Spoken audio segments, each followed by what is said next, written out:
Hello, मेरा नाम है अभिषेक और स्वागत करता हूं आप सभी का हमारे प्यारे से खूबसूरत से चैनल पे जिसका नाम है जेआर कॉलेज। तो यार कैसे हो आप सभी लोग। आई होप आप लोग एकदम बढ़िया होंगे, आप लोग की पढ़ाई एकदम बढ़िया चल रही होगी। सही है। तो जैसा कि आपको पता है कि इस चैनल के ऊपर हम लोग ने एक नया और एक फ्रेश बैच शुरू किया था हमारे 11th और 12th स्टैंडर्ड के बच्चों के लिए। सही बात है। जहां पर हम लोग सारे के सारे सब्जेक्ट, सारे के सारे चैप्टर्स लेक्चर बाय लेक्चर पढ़ रहे हैं, जहां पे हमारे पास काफी सारे टीचर्स हैं, काफी सारे एक्सपीरियंस टीचर्स हैं जो आपको ये सारी चीजें आप लोग को प्रोवाइड कर रहे हैं। सही बात है। अगर मैं अपनी बात करूं तो मैं आप लोग को बायोलॉजी पढ़ा रहा हूं। सही है। 11th और 12th स्टैंडर्ड की। सही बात है। 12th स्टैंडर्ड की बायोलॉजी की बात करें बच्चों अगर हम लोग, तो हम लोग ने स्टार्ट किया था हमारा 9th lesson control and coordination. I know थोड़ा सा सिलेबस पीछे है बट कोई बात नहीं, फटाफट करेंगे, खत्म हो जाएगा। सही है। कंट्रोल एंड कोऑर्डिनेशन हम लोग ने शुरू किया हुआ था। ये है लेक्चर नंबर 7। अगर आप लोगों ने इसके पहले के लेक्चर्स नहीं देखे हैं तो एक बार उन्हें भी जरूर से देखिएगा। सही है। आप लोग को पूरे के पूरे लेसन को समझने में ज्यादा आसानी होगी अगर आप लेक्चर बाय लेक्चर मतलब स्टार्टिंग से चीजों को देखना शुरू करें। सही है। आई नो मेरे लेक्चर थोड़े से बड़े होते हैं बट मैं बहुत सारी चीजें आपको बताता भी हूं। सही बात है। इसलिए लेक्चर थोड़े बड़े बन जाते हैं। कोई बात नहीं, चलो कोई बात नहीं, ठीक है।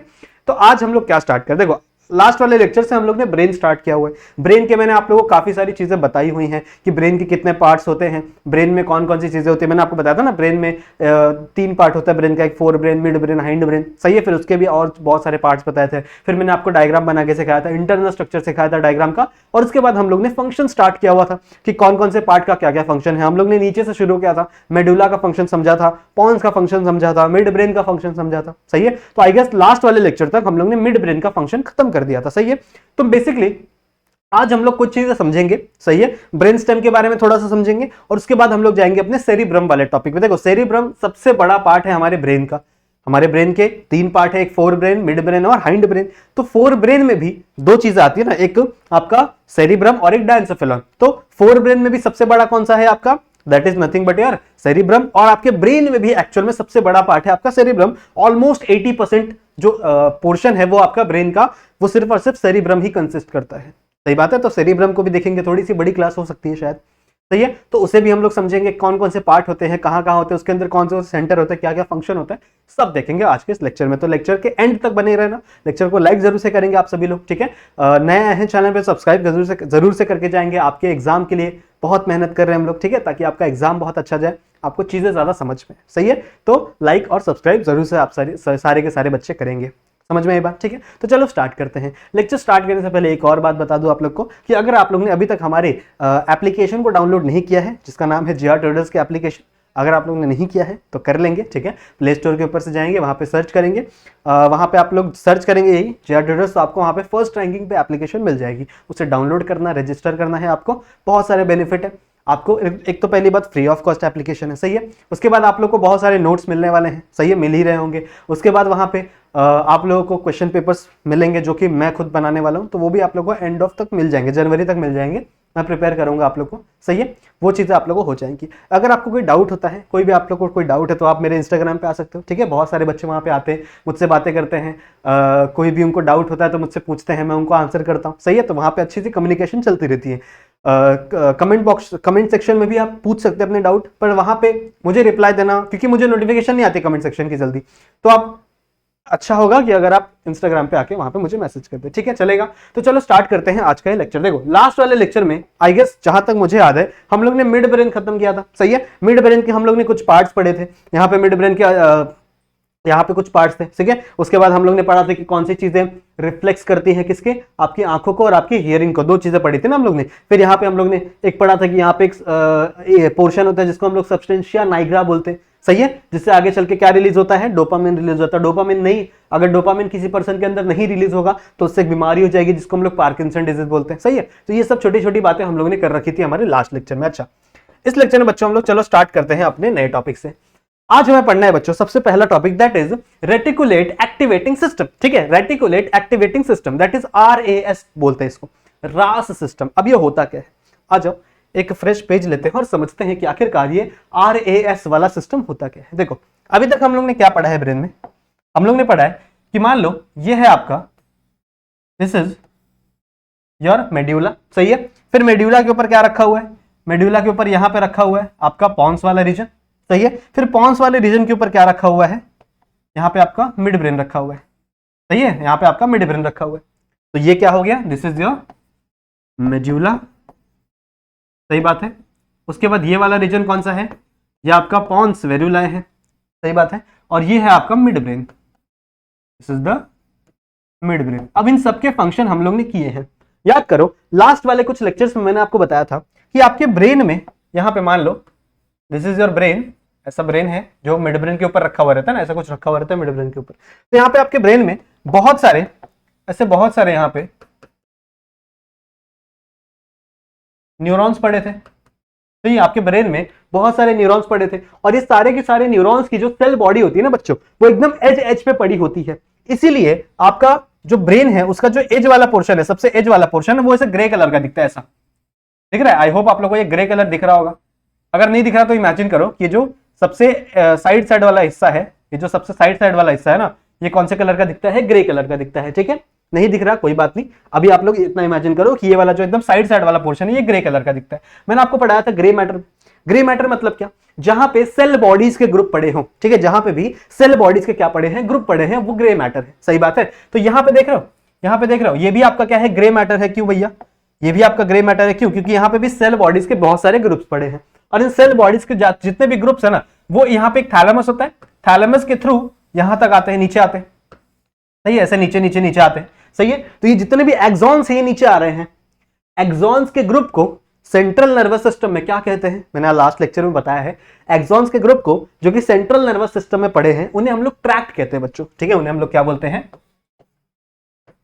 ट्रैक्ट। बताया है मैंने आप लोग को ऑलरेडी। सही है। तो अब देखो ये जो ट्रैक्ट है, ये ऊपर से नीचे की तरफ जा रहे हैं, नीचे की तरफ जा रहे हैं। मान लो ये कोई मोटर एक्शन वाले होंगे जो हमारे ब्रेन को या हमारे हाथों को पैरों को कमांड देने वाले होंगे। सही है। तो ये मोटर ट्रैक्ट है। सही है। इन ट्रैक्ट्स को जो ऊपर से नीचे जा रहे हैं ना बच्चों, इन्हें हम लोग बोलते हैं डिसेंडिंग ट्रैक्ट्स। ठीक है, इन्हें हम लोग क्या बोलते हैं, these are the descending tracts. सही बात है, कहीं लिख दें यहीं पे, ये जो ट्रैक्ट है जो ऊपर से नीचे की तरफ जा रहे हैं, these are the descending tracts. बात समझ में आ रही है। ठीक है, ये आपका डिसेंडिंग ट्रैक्ट्स है। उसके बाद देखो एक और चीज, मान लो बहुत सारे यहाँ पे सेंसरी न्यूरॉन भी होते हैं आपके बॉडी में। जैसे आपने कुछ टच किया, आपके हाथ को कुछ टच हो गया, या फिर कोई हीट आपको फील हो रही है, या फिर आपको बहुत ही ज्यादा गर्मी है बाहर, बहुत ही ज्यादा ठंडी है बाहर, वो आपको फील हो रही है, तो वो कैसे होंगे, with the help of sensory neuron. सही है। मान लो यहाँ पे कोई आपका एक्सॉन पड़ा था जो चीजों को सेंस कर रहा है। सही है। और उसका जो एक्सॉन है वो आपके ब्रेन तक ऐसे यहां से जाता है, यहाँ पे आपके ब्रेन तक जाता है, मान लो। ठीक, ऐसे बहुत सारे एक्सॉन्स आपके बॉडी से आपके ब्रेन तक जाएंगे। से बहुत सारे एक्सॉन्स क्या जाएंगे, आपके बॉडी से ब्रेन की तरफ जाएंगे।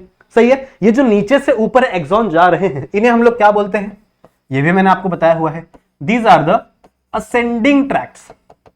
नीचे से ऊपर, समझ रहे हो। जैसे हम लोग बचपन में पढ़ते थे ना मैथ्स में, कि हम लोग अगर छोटे से बड़े नंबर की तरफ जाएंगे तो उसे असेंडिंग नंबर बोलते हैं, अगर हम बड़े से छोटे नंबर की तरफ आएंगे तो उसे हम लोग डिसेंडिंग नंबर बोलते हैं। यहाँ पे कंसेप्ट उसी तरीके का है थोड़ा। देखो, अगर आपका जो ट्रैक्ट है वो ऊपर से नीचे आ रहा है, ऊपर से नीचे मतलब क्या, बड़े से छोटे की तरफ आ रहा है, तो वो डिसेंडिंग ट्रैक्ट है। अगर आप नीचे से ऊपर की तरफ जा रहे हो, मतलब छोटे से बड़े की तरफ जा रहे हो, तो वो क्या हो जाएगा, आपका असेंडिंग ट्रैक्ट। ट्रैक्ट का तो आपको मतलब पता ही है। ठीक है, ट्रैक्ट का मतलब क्या है, ये लिख लो यहाँ पे भी। ट्रैक्ट होता है बच्चों group of axon in central nervous system. ठीक है, group of axons in central nervous system, उसे हम लोग क्या बोलते हैं, ट्रैक्ट कहते हैं। सही है। अब देखो ये जो 3 एरिया है जहां से आपका पूरा का पूरा ट्रैक्ट गुजर रहा है, अब मैंने आपको बताया था बच्चों, देखो ट्रैक्ट हमेशा व्हाइट कलर के आपको देखने के लिए मिलेंगे। ऐसा क्यों, क्योंकि जितने भी एक्सॉन्स होते हैं ना, उनके ऊपर माइलिन शीथ लगी हुई रहती है, याद है, उसके ऊपर एक श्वान सेल लगा हुआ रहता है, श्वान सेल के अंदर माइलिन भरा हुआ रहता है, और माइलिन जो लिक्विड है वो व्हाइट कलर का होता है, जिसकी वजह से आपको ये पूरा का पूरा एरिया व्हाइट दिखता है, जिसे हम लोग व्हाइट मैटर बोलते हैं। सही बात है, ये आपको क्या दिखता है, व्हाइट मैटर बोलते हैं। और इस पूरे एरिया को देखो, ये तीनों को मिला के कौन कौन, ध्यान से देखो कौन कौन सी चीजें, आपका मिड ब्रेन, आपका पॉन्स और आपका मेडुला, इन तीनों चीजों को मिला के हम लोग कह देते हैं कि ये है आपका ब्रेन स्टेम। ये क्या है बच्चों, आपका ब्रेन स्टेम। इतनी चीजें हम लोग ने ऑलरेडी पढ़ रखी है। अब रेटिकुलेट एक्टिवेटिंग सिस्टम क्या है, रेटिकुलेट एक्टिवेटिंग सिस्टम बच्चों उसे कहा जाता है जो, देखो अब यहां से आपकी बॉडी के अंदर बहुत सारी, आपको क्या लगता है कि कितनी सेंसेस आपकी बॉडी में हमेशा जाती होंगी, बहुत सारी सेंसेस। आप अपने आसपास जो भी देख रहे हो वो आपके ब्रेन तक जा रही है, आप जो भी फील कर रहे हो वो ब्रेन तक जा रही है। सही है। लेकिन क्या हर चीज आपकी ब्रेन को याद रहती है, हर चीज क्या आपके ब्रेन को समझ में आती है। देखो मान लो जैसे अभी आप रोड पे चल रहे हो, ठीक है, आप रोड पे चल रहे हो। अब अपने आसपास आप बहुत सारे देखोगे, कोई बंदा बाइक लेके जा रहा है, कोई बंदा साइकिल लेके जा रहा है, कोई बंदा वहां से कार लेके जा रहा है, कोई बंदा ट्रक लेके जा रहा है। आप हर चीज देख रहे हो, पर क्या आपके ध्यान में, क्या आपके याद में वो हर चीज रहेगी? क्या आपके नजर में वो हर चीज दिखती रहेगी? नहीं, क्योंकि आप उस पर फोकस नहीं कर रहे हो। समझ रहे हो मैं क्या कहने की कोशिश कर रहा हूं? मैं ये कह रहा हूं बच्चों कि बहुत सारे ऐसे भी चीजें हमारे बॉडी में होती हैं जो सेंस तो कर ली जाती हैं, सही है, हमने देख लिया, मान लो किसी पर्सन को, हम लोग ने सेंस कर लिया उस चीज को, सही है, पर वो हमारे लिए इंपॉर्टेंट नहीं है, सही है, वो हमारे लिए क्या है, इंपॉर्टेंट नहीं है। तो हमारा ये वाला जो पोर्शन है, जो ब्रेन स्टेम वाला पोर्शन है ना, वो उस इंफॉर्मेशन को ऊपर जाने नहीं देता। क्या बोला मैंने, समझा? वो उस वाले इंफॉर्मेशन को ऊपर जाने के लिए नहीं देता, सही है। एक और एग्जांपल देता हूं, मान लो आप लोग क्लास में बैठे हुए, ठीक है, और फ्री टाइम चल रहा है, किसी का लेक्चर नहीं हो रहा, फ्री टाइम चल रहा है, तो आप अपने मस्त अपने दोस्तों के साथ बात कर रहे हो, कोई इसको मस्ती कर रहे हो, ठीक है, कोई आप अपने दोस्त को मार रहे हो, समझ रहे हो, तो ऐसे फुल एकदम मस्ती वाला माहौल बना हुआ है।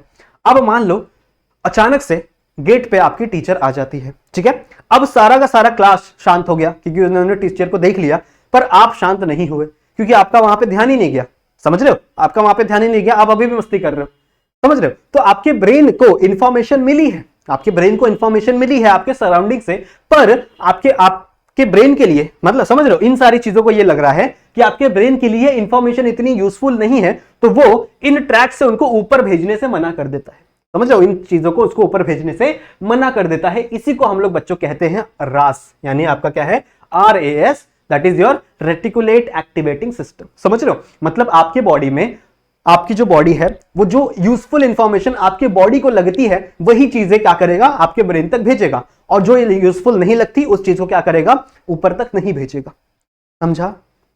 ठीक है, एक और एग्जांपल देता हूं, चलो मैं आप लोग को, मान लो मैंने 10 बच्चों को लिया, ठीक है, मान लो मैंने अपने 10 स्टूडेंट्स को लिया और मैंने उनको मॉल में छोड़ दिया, किसी बहुत से बड़े से मॉल में छोड़ दिया, और मैंने बोला यार तुम लोगों को जो खरीदना है खरीदो, सही है। अब उसमें से कोई बच्चा, कोई जो लड़का रहेगा जिसको बहुत खाना पसंद है, वो चला जाएगा डोमिनोज वाले सेक्शन में, ठीक है, वो फूड कोर्ट के अंदर चला जाएगा, वहां पे चीजें खाने लगेगा।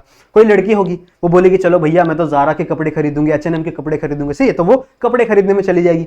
मतलब कोई पर्सन वहां पे गेमिंग में इंटरेस्टेड होगा, तो चलो भैया मैं यहाँ पे गेमिंग कर लेता हूँ, PS5 खेल लेता हूँ, कोई बोलेगा चलो मैं मूवी देख लेता हूँ, समझ रहे हो। तो हर पर्सन का अपना अपना एक अलग इंटरेस्ट होता है, सही है, हर पर्सन का अपना अपना एक अलग इंटरेस्ट होता है। कोई पर्सन उसमें से बोलेगा यार मेरे को घूमना ही नहीं है, चलो मैं इधर ही खड़े होकर फोन चलाता हूँ, वाईफाई चलाता हूँ इसका, समझ रहे हो। तो सबका अलग अलग अपना अपना इंटरेस्ट होता है। ऐसा क्यों? क्योंकि आपके बॉडी को लग रहा है बच्चों कि आपके लिए ये वाली इंफॉर्मेशन जरूरी है, तो वही इंफॉर्मेशन आपका ये जो 3 थे ना, आपके जो ब्रेन स्टेम है, कहां गए आपका ये जो ब्रेन स्टेम है, ये वही इंफॉर्मेशन को सिर्फ ब्रेन तक भेज रहा है, बाकी सारी इंफॉर्मेशन को यहीं पे कट ऑफ कर दे रहा है, समझ रहे हो, बाकी सारी इंफॉर्मेशन को यहीं पे कट ऑफ कर दे रहा है। अब जो बंदा मॉल में खड़ा है उसको तो सब दिख रहा है ना, उसे H&M का स्टोर भी दिख रहा है, उससे ज़ारा का स्टोर भी दिख रहा है, उसे फूड कोर्ट भी दिख रहा है, उसे गेमिंग सेंटर भी दिख रहा है, सब चीज उसे दिख रहा है, खिलौनों की दुकानें भी दिख रही, सब उसे दिख रहा है, पर नहीं, उसका ब्रेन को लगता है कि भैया ये सब इंपॉर्टेंट नहीं है, मेरे लिए इंपॉर्टेंट क्या है कि मैं इधर का वाईफाई यूज करूं और मस्त आराम से मूवीज डाउनलोड करूं,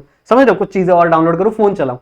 ऐसा मैंने एक एग्जांपल दिया, सही है। तो आपके ब्रेन के लिए कोई चीज ऐसी लगती है कि वो इंपॉर्टेंट है और इंपॉर्टेंट नहीं है, ये चीज कौन डिसाइड करता है बच्चों? ये डिसाइड करता है आपका, दैट इज रास, यानी आपका रेटिकुलर एक्टिवेटिंग सिस्टम, समझ रहे हो, रेटिकुलर एक्टिवेटिंग सिस्टम। देखो इसीलिए बहुत सारे लोग कहते हैं कि आपको आपकी लाइफ में जो भी बनना है, आपको जो भी अपने लाइफ में अचीव करना है ना, उसे आप बार बार ना कहीं लिखा करो। बोलते हैं ना हम लोग कि अपनी जो विश है उसे रोज रात पे लिखा करो, या फिर कल का जो काम आपको करना है उसे आज ही रात को एक पेपर पे लिखा करो कि हाँ भाई मुझे कल ये करना है, और जब रात को आप सोने जाओ तो आज का पूरा प्लान चेक करो कि क्या आपको जो जो चीजें करनी थी वो क्या आपने की।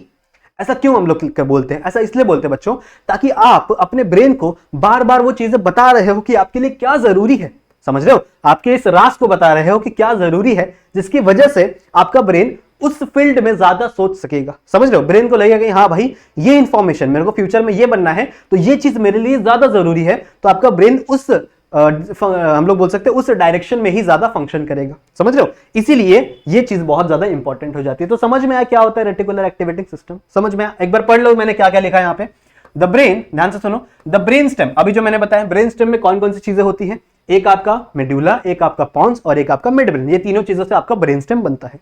तो क्या बोला है, the brain stem contain white matter, सही बात है। अभी मैंने आपको बताया व्हाइट मैटर क्या मतलब, आपके जो असेंडिंग और डिसेंडिंग ट्रैक्ट है ना, वही आपके व्हाइट मैटर बनते हैं, सही बात है, क्योंकि ट्रैक्ट के ऊपर क्या लगा हुआ है, माइलिन शीट लगा हुआ है, सही बात है। तो क्या है यहाँ पे, the brain stem contain white matter interspread, ठीक है, इंटरस्प्रेड विथ न्यूक्लियाई।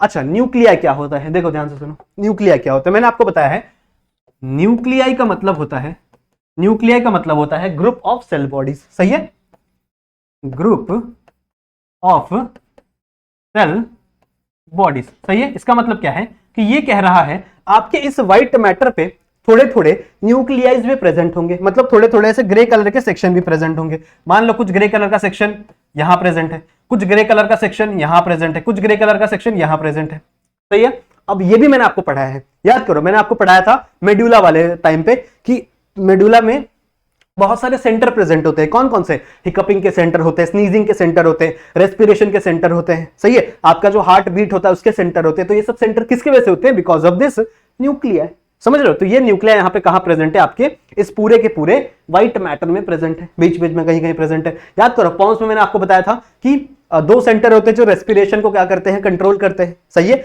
मैंने आपको पढ़ाया था, उसका नाम क्या था मैं भूल रहा हूं, हाँ, एक था न्यूमोटैक्सिक सेंटर और एक था एपनियोस्टिक सेंटर, दो था ना, एक था न्यूमोटैक्सिक सेंटर और एक था एपनियोस्टिक सेंटर। कहां प्रेजेंट था, वो पॉन्स में प्रेजेंट था, सही है। फिर आपके मिड ब्रेन में भी, अभी मैंने आपको दिखाया था लास्ट वाले लेक्चर में ना, लास्ट में पढ़ाया था कि मिड ब्रेन में भी आपके काफी सारे सेंटर्स प्रेजेंट होते हैं, सही है, जो आपके आंखों के रिफ्लेक्स को, कानों के रिफ्लेक्स को हैंडल करते हैं। फिर एक मैंने आपको बताया था जो आपका सबस्टेंशिया नाइग्रा था, एक जगह था जो डोपामिन रिलीज करता, सही है। तो यहाँ पे कुछ कुछ सेंटर्स प्रेजेंट है, कुछ कुछ group of cell bodies present है, यानी कि क्या, न्यूक्लियस प्रेजेंट है बच्चों, जो किसके ऊपर लगा हुआ है, इस व्हाइट मैटर के ऊपर लगा हुआ है, सही है, इस व्हाइट मैटर के ऊपर रखा हुआ है।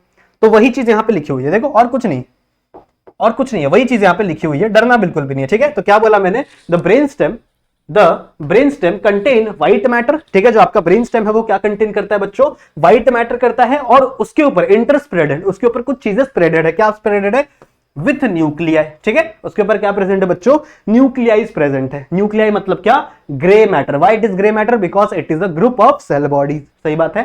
दिस इज कॉल्ड RAS, इसी चीज को हम लोग क्या बोलते हैं, RAS, यानी रास। रास का फुल फॉर्म क्या है, रेटिकुलर एक्टिवेटिंग सिस्टम। बात समझ में आ रही है, ठीक है। It responsible in deciding which sensory information reaches the cerebrum, ठीक है। ये क्या डिसाइड करता है कि कौन सी आपने जो चीजें सेंस की है, देखो बतेर चीज की हम लोग सेंस करते हैं, बहुत सारी चीजें हम लोग सेंस करते रहते हैं अपने आसपास, लेकिन सारी चीजें हमारे ब्रेन तक नहीं जाती। बहुत चीजें हमारे ब्रेन के लिए यूजफुल हैं, यूजफुल नहीं है, तो यही डिसाइड करते हैं कि कौन सी चीजें आपके ब्रेन तक यूजफुल हैं। जो भी यूजफुल है उसे ब्रेन तक भेजा जाएगा, और जो भी यूजफुल नहीं है उन्हें ब्रेन तक नहीं भेजा जाएगा। समझ में आ रही बात, ठीक है। सो इट रिस्पॉन्सिबल, आपका जो रास सिस्टम है यही रिस्पॉन्सिबल है इन डिसाइडिंग, क्या करता है, ये डिसाइड करता है बच्चों, विच सेंसरी इंफॉर्मेशन, कौन सी सेंसरी इंफॉर्मेशन रीच करेगी, मतलब जाएगी किसके पास, सेरिब्रम के पास, समझ रहे हो। और सेरिब्रम मेन हमारा ब्रेन है, जो कि सारे के सारे थिंकिंग करता है, सारे के सारे जितने भी कॉम्प्लेक्स फॉर्मेशन है ना, वो सब कुछ आपका सेरिब्रम ही करता है, भी पढ़ाऊंगा मैं आप लोग, ठीक है। एंड फॉर कॉन्शियसनेस, कॉन्शियसनेस मतलब क्या होता है, देखो जब आप सो जाते हो, ठीक है, तब आप अनकॉन्शियस हो जाते हो, बोलते हैं ना, तब आपको कोई भी चीज का पता नहीं रहता कि आप कहाँ कैसे सो रहे हो, समझ रहे हो, कि आपके आसपास क्या हो रहा है, समझ रहे हो, ऐसा नहीं सोना चाहिए मतलब। लेकिन कॉन्शियसनेस मतलब क्या, कि जब आप जाग रहे हो, आपके आसपास की चीजों का आपको पता है, आपका सेंसरी न्यूरॉन एक्टिव है, मतलब क्या एक्टिव है, आपका रास एक्टिव है, समझ रहे हो। ये सिस्टम अगर आपका एक्टिव होगा तो मतलब आप कॉन्शियसनेस हो, आपके आजू बाजू की सारी इंफॉर्मेशन आती रहेगी, सही बात है। लेकिन जब ये रास सिस्टम बंद हो जाएगा, ठीक है, मान लो ये रास सिस्टम क्या हो जाए, बंद हो जाए, मान लो ये रास सिस्टम बंद हो जाए। अब ये कैसे बंद होगा, याद करो, आपके इस सेरिब्रम में पीछे साइड में यहां पे ग्लैंड प्रेजेंट होता था, जिसे हम लोग पीनियल ग्लैंड बोलते थे, याद है, this is the pineal gland, जो कि कहां प्रेजेंट है, कहां प्रेजेंट है, यहां पे मैंने आपको बताया था कि एक थर्ड वेंट्रिकल होती है, थर्ड वेंट्रिकल पे यहां पे एक पीनियल ग्लैंड प्रेजेंट होता है, ठीक है। अब पीनियल ग्लैंड का फंक्शन क्या है बच्चों, ये एक हार्मोन रिलीज करता है जिसका नाम है मेलाटोनिन, ठीक है, मेलाटोनिन नाम का हार्मोन ये रिलीज करता है, कौन, आपका पीनियल ग्लैंड। मेलाटोनिन का फंक्शन क्या है, आपके बॉडी में जो स्लीप साइकिल है उसे रेगुलेट करना, आप कब सोओगे कब जागोगे वो रेगुलेट करने का काम करता है ये मेलाटोनिन। जब मेलाटोनिन रिलीज होता है, समझ रहे हो? जब मेलाटोनिन आपकी बॉडी से रिलीज होता है तो वो जाके एक्ट करता है आपके इस रास सिस्टम पे, समझ रहे हो? आपके इस रास सिस्टम पे करता है और आपके जितने भी इंफॉर्मेशन ऊपर जा रही है ना, इनको कट ऑफ कर देता है। जितने भी इंफॉर्मेशन ऊपर जा रही है इनको क्या कर देगा? कट ऑफ कर देगा, जिसकी वजह से आपका जो ब्रेन है वो क्या हो जाएगा? अनकॉन्शियस हो जाएगा और हम लोग बोलते हैं कि हमको नींद आ गई, समझ रहे हो? और उसके बाद जैसे ही सुबह होगी, सही है, तो मेलाटोनिन क्या हो जाएगा? मेलाटोनिन का कॉन्सेंट्रेशन क्या हो जाएगा? हमारे ब्रेन में कम हो जाएगा, जिसकी वजह से आपका ये रास सिस्टम वापस एक्टिवेट होगा, समझ रहे हो? आपको सेंसरी सेंसेशन वापस शुरू हो जाएगी और हम कह सकते हैं कि आप क्या हो गए? जाग गए हो, समझ रहे हो? ठीक है, तो आपके कॉन्शियसनेस को भी मेंटेन करने का काम कौन करता है? आपका ये रास सिस्टम ही करता है। जो कौन रेगुलेट करता है बच्चों?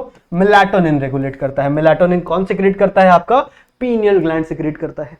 समझ में आ रही बात? ठीक है, देखो आप लोगों ने देखा होगा बहुत सारे लोग कोमा में चले जाते हैं, सुना होगा ना, कभी मूवीज में देखा होगा, सीरियल में देखा होगा, कोमा में लोग चले जाते हैं। इसका मतलब क्या है?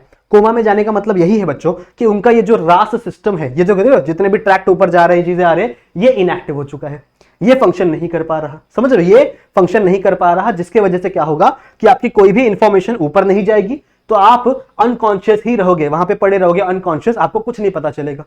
तो हम लोग कहते हैं कि ये बंदा कोमा में जा चुका है। बहुत टाइम पे आपने ये भी सुना होगा कि कोई बंदा बहुत ही सीरियस कोमा में गया था, जिसकी वजह से उसकी डेथ हो गई, समझ रहे हो? कोई पर्सन बहुत ही सीरियस कोमा की वजह से उसकी डेथ हो गई। ऐसा क्यों? देखो इस वाले एरिया में क्या प्रेजेंट है? आपके रेस्पिरेशन के सेंटर प्रेजेंट है, मतलब आपको कब सांस लेनी है, कब सांस छोड़नी है, उसके सेंटर प्रेजेंट है।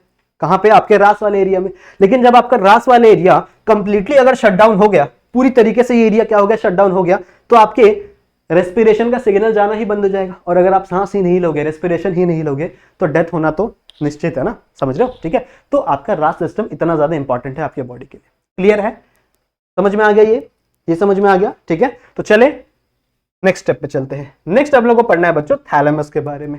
नाउ थैलेमस के बाद देखो पीनियल ग्लैंड का फंक्शन पता है हम लोग को, थैलेमस का फंक्शन जान लेते हैं। देखो थैलेमस क्या होता है? थैलेमस का लोकेशन आप लोगों को पता है ना? देखो ये है आपका मिड ब्रेन, ये है आपका पॉन्स, और ये है आपका मेडुला, सही है। फिर मैंने आपको बताया था कि आपके मिड ब्रेन के ऊपर यहाँ पे एक पानी का टंकी है ना, ऐसे मैंने बताया था कि यहाँ पे एक पानी का टंकी रखा हुआ है, सही है, जिसे हम लोग थर्ड वेंट्रिकल बोलते हैं। और थर्ड वेंट्रिकल के ही दोनों साइड पे, यहाँ पे भी और उस साइड पे भी, इमेजिन करो वहां पे भी एक ऐसा ग्रुप ऑफ न्यूक्लियस का एरिया पड़ा हुआ है, जिसे हम लोग क्या बोल रहे हैं? थैलेमस, ठीक है, जिसे हम लोग क्या बोल रहे हैं? थैलेमस कह रहे हैं। अब आपका जो थैलेमस है वो बहुत ही बड़ा एरिया है, ऑलमोस्ट कितना? ऑलमोस्ट 80% डायंसोफिलॉन सिर्फ कौन कंसिस्ट करता है? थैलेमस, सही है। डायंसोफिलॉन पढ़ाया था ना मैंने, आपको बताया था कि एपिथैलेमस, हाइपोथैलेमस और आपका ये वाला थैलेमस, तीनों मिलाकर क्या बनाते हैं? डायंसोफिलॉन बनाते हैं। तो डायंसोफिलॉन का 80% एरिया कौन लेके बैठा है? थैलेमस लेके बैठा है, सही बात है। सबसे बड़ा मतलब क्या है? आपका थैलेमस ही है तीनों के कंपैरिजन में। फिर इसका फंक्शन क्या है? मैंने आपको बताया हुआ है कि जो आपका ट्रैक्ट है, मान लो कोई भी ट्रैक्ट, मान लो कोई भी यहाँ पे सेंसरी इंफॉर्मेशन है, ये आपका मान लो हाथ है, ठीक है, ये आपका एक हाथ है। अब इस हाथ पे मान लो यहाँ पे कॉकरोच बैठ गया, ये कॉकरोच था और ये आपके हाथ पे से बैठ गया आगे, सही है। तो अब आपके ये आपके हाथ पे यहाँ पे सेंसरी न्यूरॉन होंगे, जिसके वजह से सेंस होगा आपको कि हाँ भैया यहाँ पे कुछ बैठा हुआ है, सही है। और इसके जो एक्सॉन है ये ऐसे ऊपर जाएंगे, यहां से ऐसे ऊपर जाएंगे। अब जितने भी एक्सॉन है, मान लो यहाँ पे आपका सेरिब्रम पड़ा है, अब आपका सेरिब्रम क्या करेगा? सारी के सारी चीजों को एनालाइज करेगा, सही है। लेकिन इसको इस एरिया में भेजेगा कौन? इस सेंस को कौन से एरिया में भेजा जाएगा? मैं अभी आप लोग को पढ़ाऊंगा कि आपके सेरिब्रम में अलग अलग एरिया होते हैं। एक आपका पैराइटल एरिया होता है, यह आपका फ्रंटल एरिया होता है, बहुत सारे एरिया होते हैं। तो कौन से इंफॉर्मेशन को किस एरिया में भेजना है, ये काम कौन करता है? आपका थैलेमस करता है, समझ रहे हो। तो मान लो यहाँ पे सेंसरी इंफॉर्मेशन है, तो ये इसको यहाँ भेज दिया, समझ रहे हो। कोई भी चीज है, मान लो यहाँ पे आंखें हैं, ये आपकी आंखें हैं, ठीक है, आपकी आंखों ने कुछ देखा तो उसकी इंफॉर्मेशन को ये इस ऑसिपिटल वाले एरिया में भेज रहे हैं। तो ये जितने भी सेंसरी न्यूरॉन है, ये जो फंक्शन है वो किसके थ्रू जा रहे हैं बच्चों? वो जा रहे हैं आपके थैलेमस में। तो हम लोग कह सकते हैं कि आपका जो थैलेमस है वो कोऑर्डिनेटिंग सेंटर है, मतलब सारे के सारे पार्ट को और आपके बॉडी को कोऑर्डिनेट करने का काम कौन कर रहा है? आपका थैलेमस कर रहा है। साथ ही साथ मान लो, अब देखो ये इंफॉर्मेशन, आपके हाथ के ऊपर कॉकरोच बैठा था, ये इंफॉर्मेशन कहां गई? आपके ब्रेन में गई। अब आपका ब्रेन इसको एनालाइज कर रहा है, ठीक है, आपका ब्रेन क्या कर रहा है? एनालाइज कर रहा है कि भाई ये कीड़े होते हैं, ठीक है, गंदे कीड़े होते हैं, बीमारियां फैलाते हैं, ऐसे अजीब अजीब चीजें आपका ब्रेन सोच रहा है। और वो सोचने के बाद आपके ब्रेन ने ये डिसाइड किया है कि भैया इसको हटाना पड़ेगा, इसको कुछ तो करना पड़ेगा, सही है। तो उसके रिस्पॉन्स में आपका जो ब्रेन है क्या करेगा? वो मोटर सिग्नल भेजेगा, क्या भेजेगा? मोटर सिग्नल कि भैया हाथ को ऐसे हिला दो, या फिर दूसरा हाथ लेके और इसके ऊपर ऐसे मार दो, जिसकी वजह से कॉकरोच भाग जाए यहां से या फिर मर जाए यहां से। सही है, तो ये जो मोटर सिग्नल है, मान लो यहां पे इस एरिया से मोटर सिग्नल निकला, सही है, इस एरिया से मान लो मोटर सिग्नल निकला, तो ये मोटर सिग्नल भी आपका इस थैलेमस से ही होकर गुजरेगा। आपका थैलेमस में सबसे पहले आएगा मोटर सिग्नल और उसके बाद यहां से वो ऐसे नीचे जाएगा, समझ रहे हो? ठीक है, तो आपके इस एरिया में बहुत, ये एरिया जो है ये कोऑर्डिनेट करवाता है आपके सारे के सारे बॉडी पार्ट से ब्रेन को, समझ में आ रही बात? ठीक है, तो ये बहुत इंपॉर्टेंट एरिया है आपका कौन? थैलेमस। क्लियर है? कुछ चीजें मैंने लिखी हुई है यहाँ पे थैलेमस के बारे में। क्या बोला है यहाँ पे? देखो जो मैंने लिखा अभी पढ़ाया आप लोग को, थैलेमस में एक 80% ऑफ द डायंसोफिलॉन, ठीक है, आपका जो डायंसोफिलॉन है उसका 80%, ठीक है, 80% कौन लेके बैठा है? थैलेमस। ठीक है, it is a pair of Oval masses, मैंने आपको बताया ना ऐसे ओवल मासेस और पेयर में होते हैं, एक इस तरफ एक इस तरफ, सही है, एक आपका इस तरफ प्रेजेंट होगा और एक आपका इस तरफ प्रेजेंट होगा। और कैसा शेप होता है इसका? ओवल शेप होता है, ओवल, ऐसा, समझ रहे? ऐसा ऐसा ओवल शेप का होता है आपका थैलेमस। क्लियर है? So it is a pair of Oval masses of grey matter. Grey matter क्यों पता है आप लोग को? बिकॉज इसके अंदर ग्रुप ऑफ सेल बॉडीज पड़ी है, न्यूक्लियाई पड़ा है इसके अंदर इनडायरेक्टली, सही है, एंड ऑर्गेनाइज्ड इनटू न्यूक्लियाई। समझ में आया बात? न्यूक्लियाई मतलब क्या? Group of cell bodies. फिर क्या है? थर्ड पॉइंट क्या है? It is a major coordinating centre. देखो मैंने यहां पे बताया था, ये क्या है आपका? It is a major coordinator centre for the sensory and motor signal. ठीक है, जो भी सेंसरी सिग्नल आपके ब्रेन में जा रहा है, साथ ही साथ जो भी मोटर सिग्नल आपके ब्रेन से आ रहा है, सबको कोऑर्डिनेट करने का काम कौन करता है? आपका thalamus. That's why it is a major coordinating centre. समझ में आ रही है बात? ये क्या है? कोऑर्डिनेटिंग सेंटर आपके ब्रेन के लिए है, जिसमें आपका मोटर सिग्नल और सेंसरी सिग्नल इंक्लूड करते हैं। समझ में आई बात? ठीक है, सो आई होप आप लोगों को थैलेमस समझ में आ गया। सही है, आप लोगों को थैलेमस समझ में आ गया, सही है, चलेगा। ठीक है, सो हम लोग ने देखो बहुत सारे पार्ट कर लिए हैं ब्रेन के। मेडुला कर लिया, ठीक है, मेडुला का फंक्शन समझ लिया, पॉन्स का फंक्शन समझ लिया, मिड ब्रेन का फंक्शन समझ लिया, और डायंसोफिलॉन भी ऑलमोस्ट कंप्लीट हो गया। सिर्फ एक हाइपोथैलेमस बचा हुआ है, लेकिन हाइपोथैलेमस का फंक्शन मेजरली हम लोग केमिकल कंट्रोल वाले टॉपिक में करेंगे, सही है, क्योंकि वहां पे आपका जो हाइपोथैलेमस है ना, वो मेजरली बहुत सारे हार्मोन्स को रिलीज करता है, तो ज्यादातर उसके जो टॉपिक्स है वो हम लोग वहां पे कवर करेंगे, सही है। तो अभी हम लोग आते हैं हमारे मेन टॉपिक पे, दैट इज योर सेरिब्रम। ठीक है, अभी हम लोग मेन पढ़ते हैं किसके बारे में? सेरिब्रम के बारे में, सही है। देखो ब्रेन का स्ट्रक्चर अब ये सबको आता है, सबको पता है ये कि दिस इज योर मेड्यूला, सही है। मेड्यूला के ऊपर रखा हुआ है आपका ये पॉन्स, और पॉन्स के ऊपर यहां पे पड़ा है आपका मिड ब्रेन, सही बात है। ये स्ट्रक्चर अब सारे बच्चों को आता है, सही है। इसको थोड़ा छोटा बनाते, एक काम करते हैं, तो थोड़ा छोटा बनाते, ठीक है। तो ये आपका मेड्यूला और इसके ऊपर रखा हुआ है आपका पॉन्स, और पॉन्स के ऊपर क्या है आपका? That is your mid brain, सही है। ये आपके ब्रेन स्टेम का पार्ट हो गया। अब इसी मिड ब्रेन के ऊपर यहां पे पड़ा हुआ है बच्चों एक बहुत ही बड़ा सा एरिया, जो कि आपके ब्रेन का सबसे बड़ा एरिया है, that is nothing but your cerebrum. अब सेरिब्रम कैसा होता है? क्या सेरिब्रम सीधा होता है? नहीं, सेरिब्रम्स के अंदर बच्चों बहुत सारी फोल्डिंग देखने के लिए मिलती है हम लोग को। देखो कुछ ऐसा सा होता है, ऐसा, ठीक है, कुछ ऐसा सा आपको बहुत सारे फोल्डिंग्स देखने के लिए मिलती है यहाँ पे, समझ रहे हो। और ये मिड ब्रेन को ऐसे कवर कर लेता है, जो मिड ब्रेन है ना, इसे क्या कर लेता है? कवर कर लेता है। तो जब आप ब्रेन को एक्चुअल में देखोगे ना, तो आपको वहां पे उसका मिड ब्रेन दिखेगा ही नहीं। क्यों? क्योंकि वो अंदर चला गया है आपके सेरिब्रम लोब के अंदर, सही है। अब ये जो आपका सेरिब्रम है बच्चों, ये दो पार्ट होते हैं इसके, एक आपका लेफ्ट वाला पार्ट, एक आपका राइट वाला पार्ट, जिसे हम लोग सेरिब्रल हाफ कहते हैं। सेरिब्रल हाफ कहते हैं, या फिर इसे हम लोग हेमिस्फीयर भी बोलते हैं। तो दो सेरिब्रल हाफ होते हैं या फिर दो हेमिस्फीयर होते हैं, एक आपका लेफ्ट साइड और एक आपके राइट साइड में। बात समझ में आ रही? ठीक है, तो एक लेफ्ट साइड में और एक राइट साइड में, सही बात है। अच्छा, एक और चीज देखो, एक और चीज देखो, ये आपके सेरिब्रम में बड़ी सारी फोल्डिंग्स होती हैं।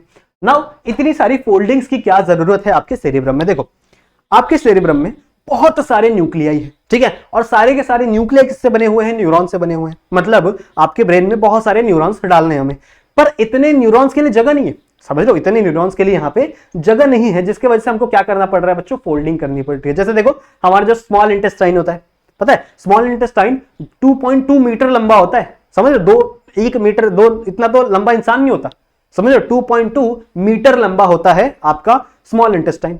तो इतने बड़े इंटेस्टाइन, इतने बड़े लेंथ वाले एरिया को अगर आपको इतनी छोटी सी जगह पे करना है, तो आपको क्या करना पड़ेगा? उसे मोड़ मोड़ के रखना पड़ेगा। सिमिलर सी चीजें हैं आपके सेरिब्रम में भी। सेरिब्रम में भी इतना ज्यादा एरिया है बच्चों, इतनी सारी चीजें हैं कि आपको क्या करना पड़ेगा, इन चीजों को यहाँ पे फोल्ड कर करके रखना पड़ेगा। ठीक है, इसे क्या करना पड़ेगा, फोल्ड कर करके रखना पड़ेगा। क्लियर है, समझ में आ रही है, इतनी बातें क्लियर है, इतनी बातें क्लियर है। अच्छा, इसके फोल्डिंग का नाम है बच्चों, इस नाम को पहले थोड़ा इधर लेके आते हैं, चलेगा ना? हाँ चलो, अब देखो ये जो फोल्डिंग वाला रीजन है, ये जो अंदर वाला रीजन है, देख रहे हैं, जो डिप्रेशन वाला रीजन है, ये वाला रीजन, इसे हम लोग कहते हैं बच्चों सल्कस। सल्कस, ठीक है, सिंगुलर में सल्कस और प्लूरल में सल्काय। सिंगुलर में सल्कस और प्लूरल में सल्काय। ठीक है, उसके बाद ये जो ऊपर वाला रीजन दिख रहा है, जो पहाड़ बना ना, ये वाला, ये जो पहाड़ बन रहा है, इसे हम लोग क्या बोलते हैं, इसे हम लोग कहते हैं बच्चों गायरस। गायरस, और सिंगुलर में गायरस और प्लूरल में क्या बोलेंगे इसे हम लोग, गायराय। क्लियर है, क्लियर है, ये दो चीज समझ में आ गई। अभी तक मैंने स्टार्ट किया आपका सेरिब्रम, सिर्फ दो चीजें बताई मैंने आप लोग को कि आपके सेरिब्रम में बहुत सारी फोल्डिंग्स होती हैं। फोल्डिंग्स में जो, अब देखो फोल्डिंग होगी तो कुछ चीजें नीचे होंगी, कुछ चीजें ऊपर होंगी, कुछ चीजें नीचे होंगी, कुछ चीजें ऊपर होंगी। जो नीचे वाला एरिया है, डिप्रेशन वाला एरिया, डिप्रेशन समझ रहे हो ना, जहां पे कोई नीचे आ जाता है, समझ रहे हो? तो ये जो नीचे वाला एरिया, डिप्रेशन वाला एरिया, इसे मैं क्या कहूंगा, सल्कस। सही है, और जो ऊपर वाला एरिया, इसे मैं क्या कहूंगा बच्चों, इट इज अ गायरस। ठीक है, इसे मैं क्या कहूंगा, it is a gyrus. Clear है, बात समझ में आ रही है, बात समझ में आ रही है? ठीक है, आई होप आप लोग को इतनी चीजें क्लियर होंगी, इतनी चीजें आई होप आप लोग को समझ में आ रही होंगी। क्लियर है? अब देखो, आपका जो ब्रेन है बच्चों, वो कुछ लोब्स में टूटा हुआ है। आपका जो ब्रेन है ना, वो कुछ लोब्स में टूटा नहीं हुआ एक्चुअल में। ये जो सल्कस है ना, सल्कस ये नीचे आती है, बहुत ही गहरी सल्कस है कुछ कुछ जगहों पे, जिसकी वजह से हम लोग कह सकते हैं कि आपका जो ब्रेन है वो 4 पार्ट में टूटा हुआ है। एक सल्कस यहां पे है जो ऐसे नीचे आती है, ऐसे, समझ रहे हो, एक सल्कस यहां पे है। सही है, फिर एक सल्कस यहां पे है, ऐसे, समझ रहे हो? ठीक है, इसे सेंट्रल सल्कस बोलते हैं, इसका नाम भी है, बताऊंगा मैं आप लोग को। ठीक है, एक सल्कस यहां पे, एक सल्कस यहां पे और एक सल्कस यहां पे, समझ रहे हो? तो कुछ ऐसा सल्कस प्रेजेंट है, कुछ ऐसे गहरे सल्कस प्रेजेंट है आपके ब्रेन के अंदर। ठीक है, इतने अच्छे से नहीं बना है, आई नो, बट समझ में आ रहा होगा आप लोग को, समझ में आ रहा है? ठीक है, सो कुछ यहाँ पे आपको ज्यादा डीप, ज्यादा गहरे सल्कस देखने के लिए मिलते हैं। इन्हें हम लोग क्या, इनके वजह से क्या हो रहा है कि आपका ये जो एरिया है ना बच्चों, ये टोटल 4 लोब्स में डिवाइडेड हो रहा है। ठीक है, 4 टोटल लोब्स में डिवाइडेड हो रहा है। सही बात है। अब इन लोब्स का बच्चों नाम याद रखना बहुत आसान है। अगर आप लोगों ने स्कल को पढ़ा होगा, ठीक है, स्कल के नाम याद रखे होंगे, तो आप लोगों को नाम याद रखना बहुत आसान है। ठीक है, आई गेस मैंने यूट्यूब पे नहीं पढ़ाया है अभी तक स्कल के नाम, स्कल्स के नाम, बट कोई बात नहीं, अगर आप लोगों ने कहीं से पढ़ा होगा तो आप लोगों के लिए बहुत आसान है। ठीक है, देखो जब हम लोग स्कल को पढ़ते हैं, ठीक है, तो स्कल में ये जो आगे वाला बोन है, इसे हम लोग क्या बोलते हैं, it is a frontal bone. सही है, इस तो यहाँ पे जो आगे वाला रीजन है, देख रहे हो, ये आगे वाला रीजन है ना, ये जो ब्रेन मैंने बनाया है, ये ऐसा ब्रेन है कि ये बंदा ऐसे सामने होकर खड़ा है, इस तरफ देख रहा है वो, समझ रहे हो? तो उस पर्सन का ब्रेन आपको यहाँ पे दिख रहा है कि ये आपको एक हेमिस्फीयर दिख रहा है और यहाँ पे नीचे आपको ये चीजें दिख रही है। सही बात है, सही बात है, समझ में आ रही है बात? ठीक है, अब जो बोन बच्चों यहाँ प्रेजेंट होता है उसे हम लोग बोलते हैं फ्रंटल बोन। दैट्स व्हाई ये वाला जो एरिया है, जो आगे वाला एरिया है ना, इसे हम लोग कहते हैं बच्चों, it is a frontal lobe. क्या कहते हैं इसे हम लोग, इट इज अ, ये वाला जो लोब है, it is a frontal lobe. बात समझ में आ रही है? ठीक है, फिर स्कल में ये जो ऊपर वाला एरिया होता है, ये वाला एरिया, ठीक है, इसे हम लोग बोलते हैं पैराइटल बोन। इसीलिए आपके इस वाले लोब को बच्चों हम लोग पैराइटल लोब कहते हैं। दिस लोब, ये वाला जो लोब है ना, it is a parietal lobe. Clear है? ठीक है, थोड़ी सी यहाँ पे खिचपिच मचने वाली है, मुझे पता है, बहुत सारे नाम मैं यहाँ पे बताऊंगा। ठीक है, बहुत सारा यहाँ पे खिचड़ी मचेगा, आप लोगों को पता ही है मैं कैसे पढ़ाता हूँ। सही है, तो मेरे साथ साथ डायग्राम बनाओ और मेरे साथ साथ लिखते चलो, ताकि आपको कंफ्यूजन नहीं होगा। ठीक है, बुक पेन निकालो, सिर्फ देखो मत कि हाँ भाई देख लेते हैं बाद में याद हो जाएगा, ऐसा मत करो। ठीक है, बुक निकालो, पेन निकालो, और जो जितनी चीजें मैं बना रहा हूं अपने बुक में भी, उसे मेरे साथ साथ बनाओ, अब मेरे साथ साथ उसकी नेमिंग करो, ताकि आप लोग को समझ में आएगा। सही है, इसलिए मैं आराम से पढ़ाता हूँ, ज्यादा मैं तेज नहीं पढ़ाता। सही बात है, सही बात है। ठीक है, चलो पढ़ते हैं। मैंने क्या बोला, आपका ये जो ब्रेन है ये कुछ पार्ट्स में डिवाइडेड है। कितने पार्ट में है? 4 पार्ट में है। ठीक है, इसके जो पार्ट के नेम है ये आपके बोन के नेम के ही अकॉर्डिंग रखे हुए हैं। ठीक है, आपका जो स्कल का बोन होता है ना, उसके अकॉर्डिंग ही रखे हुए हैं। सही बात है। तो जो सबसे आगे वाला बोन होता है, इसे हम लोग फ्रंटल बोन बोलते हैं। दैट्स व्हाई ब्रेन में जो सबसे आगे वाला लोब है, इसे हम लोग क्या बोल रहे हैं, फ्रंटल लोब बोल रहे हैं। सही है। उसके बाद आपके ब्रेन में जो ऊपर वाला लोब होता है ना, ये वाला लोब, इसे हम लोग क्या बोलते हैं, पेराइटल बोन, जिसकी वजह से आपके इस ब्रेन के इस वाले लोब को हम लोग क्या कहेंगे, पेराइटल लोब कहेंगे। सही है। उसके बाद ये लास्ट वाला है, देख रहे हैं, ये जो सबसे पीछे वाला है, यहां वाला जो बोन होता है ना बच्चों, इसे हम लोग ऑसिपिटल बोन बोलते हैं। दैट्स वाई इस लोब का नाम भी क्या हो जाएगा, ये वाला लोब, सिर्फ इतना इतना इतना, समझ रहे हो, इस लोब का क्या नाम हो जाएगा बच्चों, इट इज ऑसिपिटल लोब। समझ रहे हो, ठीक है। स्पेलिंग सही है ना, चेक कर दो एक बार, हाँ स्पेलिंग सही है, ठीक है। So it is occipital lobe, बात समझ में आ रही, ठीक है। 3 लोब का हम लोग ने पढ़ लिया। अब ये साइड वाला, ये वाला लोब, ठीक है, ये वाला लोब, इस ब्रेन को हम लोग क्या बोलते हैं, स्कल में बच्चों इस ब्रेन को हम लोग बोलते हैं टेम्पोरल बोन, समझ लो। इसीलिए इस लोब को हम लोग क्या कहेंगे, it is a temporal lobe. इस लोब को हम लोग क्या कहेंगे, it is a temporal lobe. बात समझ में आई, ठीक है। तो मैंने क्या बोला कि ये मैंने सिर्फ एक हेमिस्फीयर बनाया है, आपका जो एक हेमिस्फीयर है वो 4 लोब्स में डिवाइडेड है, frontal lobe, parietal lobe, occipital lobe और टेम्पोरल लोब। सही है। तो आपके एक हेमिस्फीयर पे 4 लोब, दूसरे हेमिस्फीयर पे 4 लोब, तो आपके सेरिब्रम में, टोटल सेरिब्रम में कितने लोब्स होते हैं, अगर आपसे कोई पूछे तो आपको लिखना है बच्चों 8 लोब। समझ रहे हो, अगर टोटल कोई पूछे लेफ्ट और राइट दोनों हेमिस्फीयर मिला के तो कितने लोब होते हैं, 8 लोब। लेकिन सिर्फ वो टाइप्स पूछ रहा है, समझ रहे हो, अगर वो गिनती नहीं पूछ रहा, अगर वो सिर्फ टाइप्स पूछ रहा है कि कितने टाइप्स के लोब होते हैं, तो आपको बोलना है सिर्फ 4 टाइप्स के लोब होते हैं भैया, जिसको भी आपको बोलना है, ठीक है। सिर्फ 4 टाइप्स के लोब होते हैं। सबसे पहला कौन सा, जो आगे प्रेजेंट है, फ्रंटल, देखो ना, जो आगे है फ्रंट में है वो फ्रंटल, जो ऊपर साइड है that is nothing but your parietal, जो पीछे साइड है वो ऑसिपिटल, और जो साइड में है क्या है, वो टेम्पोरल लोब। सही है। तो 4 लोब आपके ब्रेन में प्रेजेंट होते हैं, सही बात है, ठीक है। अब देखो इन सब के हम लोग को सेंटर पढ़ने हैं, कौन कौन सा सेंटर कहां कहां प्रेजेंट होता है। सबसे पहली बात हम लोग एरियाज के टाइप्स जान लेते हैं, कितने टाइप्स के एरिया आपके ब्रेन में प्रेजेंट होते हैं। आपके ब्रेन में बच्चों 3 प्रकार के एरिया प्रेजेंट होते हैं, ध्यान से पढ़ेंगे सब समझ में आएगा, ठीक है। 3 प्रकार के एरिया आपके ब्रेन में प्रेजेंट होते हैं, कौन कौन से। सबसे पहला होता है बच्चों सेंसरी एरिया,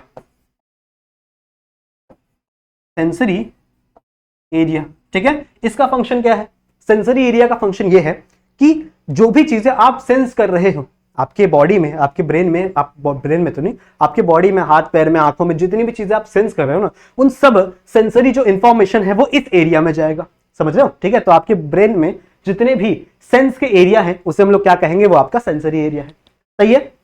उसके बाद एक एरिया आएगा बच्चों जो क्या करेगा, सोचेगा चीजों को, जिसे हम लोग एसोसिएशन एरिया कहेंगे।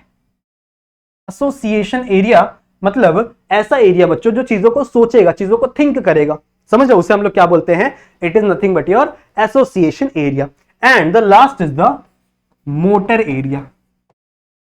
समझ रहे हो, मोटर एरिया का मतलब क्या है, जो कमांड देगा, ऐसा एरिया जो आपके ब्रेन को, आपके बॉडी के किसी पार्ट को कमांड देगा, जिसकी वजह से क्या होगा, आपका बॉडी मूव कर सकता है, समझ रहे हो। ऐसे एरिया को हम लोग क्या कहेंगे, it is nothing but your motor area. बात समझ में आ रही है। तो आपके ब्रेन में 3 प्रकार के एरिया हैं, एक सेंसरी एरिया जो सेंसरी इंफॉर्मेशन को वहां पे लेकर जाएगा और प्रोसेस करेगा, प्रोसेसिंग के लिए, सॉरी प्रोसेस नहीं करेगा, सिर्फ उस एरिया में लेकर जाएगा। फिर एक एरिया बच्चों जो प्रोसेसिंग करेगा, जिसे हम लोग क्या बोलते हैं, एसोसिएशन एरिया। उसके बाद एक है आपका मोटर एरिया जो कमांड देगा चीजों को करने के लिए, सही है। आई गेस मैंने आप लोगों को फर्स्ट या सेकंड लेक्चर में पढ़ाया था कि हमारा जो सेंट्रल नर्वस सिस्टम है, हमारा जो ब्रेन है ना, वो एक प्रोसेसर की तरह एक्ट करता है, सही है। जैसे हमारे फोन, मान लो ये मेरा फोन है, ठीक है। अब इस फोन के अंदर, अगर मैं इस फोन के अंदर कोई भी एप्लीकेशन को टच करता हूं, ठीक है, मान लो मैंने ऐसे व्हाट्सएप को टच किया, सही है। तो ये मेरे फोन को कैसे पता चला, समझ रहे हो, ये मेरे फोन को कैसे पता चला, जैसे ही मैं किसी भी एरिया को टच करूंगा, ठीक है, जैसे ही मैं किसी भी एरिया को क्या कर रहा हूं, टच कर रहा हूं, वो टच का सेंसेशन जो है वो क्या करेगा, प्रोसेसर तक लेके जाएगा। ऐसा मैं दिखाता हूं, मान लो ये आपके फोन का प्रोसेसर है, ठीक है, ये आपके फोन का प्रोसेसर है। अब मान लो मैंने इस फोन में किसी भी एरिया को टच किया, जैसे ही इस एरिया को टच किया, उसी टाइम पे, मान लो जहां पे मैंने टच किया, उसी टाइम पे वो इंफॉर्मेशन किसके पास गई, आपके प्रोसेसर के पास गई कि भैया इस एरिया ने, मतलब इसने इस चीजों को क्या किया है, टच किया है। तो मतलब ये आपका ब्रेन, ये आपका सेंसरी एरिया हो गया, सही है। जिस जगह को टच किया है, आपके ब्रेन को, आपके फोन को पता चल गया, प्रोसेसर को पता चल गया कि हाँ इसने इस एरिया को टच किया है, सही है। अब कौन फंक्शन करेगा, आपका प्रोसेसर फंक्शन करेगा, ठीक है। प्रोसेसर आपका ये सोचेगा कि अच्छा इसने ना इस एरिया को टच किया है, इसके पूरे फोन में इसने इस एरिया को टच किया। मान लो मैंने व्हाट्सएप को टच किया, ठीक है, यहाँ पे व्हाट्सएप प्रेजेंट है, मैंने व्हाट्सएप को टच किया। जैसे ही मैंने व्हाट्सएप को टच किया, सही है, तो ये प्रोसेसर सोचेगा कि अच्छा इसने व्हाट्सएप को टच किया है, तो चलो मैं व्हाट्सएप को ओपन कर देता हूं। तो ये क्या करेगा, वापस सिग्नल भेजेगा, ठीक है, वापस एक्शन करेगा, जिसे हम लोग क्या कह रहे हैं, it is a motor action, जिसके वजह से आपका वो एप्लीकेशन क्या हो जाएगा, ओपन हो जाएगा।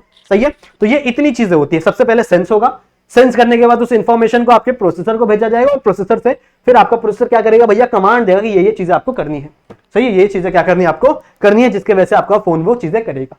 सही है, और ये चीज करने में बहुत ही कम टाइम लगता है, समझ रहे हो, मतलब 10⁻⁻10 -20 इतना टाइम लगता, इतना कम टाइम लगता है इन सारी चीजों को प्रोसेस करने में, समझ रहे हो। इसलिए बहुत ही फास्ट हो गए ना आजकल के फोन, प्रोसेसर कितने बड़े बड़े प्रोसेसर आ गए हैं, कोई स्नैपड्रैगन का अलग प्रोसेसर है, 8 Gen 3 आ गया है अभी तो, सही है, कोई अलग अलग, मतलब बहुत सारे टाइप के प्रोसेसर मिलने लगे हैं। उसी तरीके से आपका ब्रेन भी है बच्चों, आपका ब्रेन भी एक टाइप का प्रोसेसर ही है, जो क्या करेगा, सबसे पहले सेंसरी इंफॉर्मेशन को लेकर आएगा। जिस एरिया में आपका सेंसरी इंफॉर्मेशन आ रहा है, मान लो इस एरिया में आपका सेंसरी इंफॉर्मेशन आ रहा है, इसे मैं सेंसरी एरिया कहूंगा। सही है, फिर मान लो इस एरिया में आपका ब्रेन क्या कर रहा है, चीजों को प्रोसेस कर रहा है, तो इस एरिया को मैं एसोसिएशन एरिया कहूंगा। सही है, फिर एक एरिया होगा जो क्या करेगा, मोटर सिग्नल भेजेगा कोई भी काम करने के लिए, उस एरिया को मैं क्या कहूंगा, it is a motor area. तो 3 प्रकार के एरिया आपके ब्रेन में देखने के लिए मिलेंगे। सही बात है, ये समझ में आया है, ये समझ में आया है, ठीक है। सो अगला पढ़ने के लिए रेडी हो, चलो, ठीक है। सो मान लो दिस इज योर ब्रेन। अब हम लोग ने इतनी चीजें पढ़ ली है। अब देखो ध्यान से बच्चों, जो जो चीजें मैं बोलूंगा थोड़ा ध्यान से देखना। आपके इस पैराइटल लोब में, ठीक है, आपके इस पैराइटल लोब में यहां पे एक एरिया प्रेजेंट होता है। इसको अलग कलर से बनाते हैं, को अपन बनाते हैं ब्लू कलर से। चलो, आपके इस एरिया में यहां पे बच्चों एक, ये किस बात हो रही है, पैराइटल की बात हो रही है। पैराइटल लोब में एक एरिया प्रेजेंट होता है, ये वाला। इसे हम लोग क्या बोलते हैं, इसे हम लोग कहते हैं बच्चों, it is a somatic sensory area. It is somatic sensory area, ठीक है। सोमैटिक सेंसरी एरिया का फंक्शन क्या है, देखो नाम से पता चल रहा है, ये सेंसरी एरिया है, मतलब ये चीजों को सेंस करेगा। सही है, कोई भी चीजें सिग्नल जो आएंगी, जो इस एरिया से असेंबल करती हैं, वो यहां चली जाएंगी। ठीक है, मैंने थोड़ा सा बड़ा बना दिया है, जो थोड़ा सा छोटा बनाना चाहिए, क्योंकि मुझे और भी चीजें समझानी है ना। तो मान लो इतना बड़ा है, सही है। This is your somatic sensory area. Somatic sensory area कौन कौन सी चीजें सेंस करती है, देखो बच्चों, हमारे बॉडी में जो भी हीट का सेंसेशन होता है, मान लो बहुत ज्यादा गर्मी हो रही है तो हीट का सेंसेशन होगा, मान लो बहुत ही ठंडी पड़ रही है, जैसे अभी बहुत ज्यादा ठंडी हो रही है ना, ठीक है, तो उसका सेंसेशन भी आपके स्किन को होगा। सही बात है।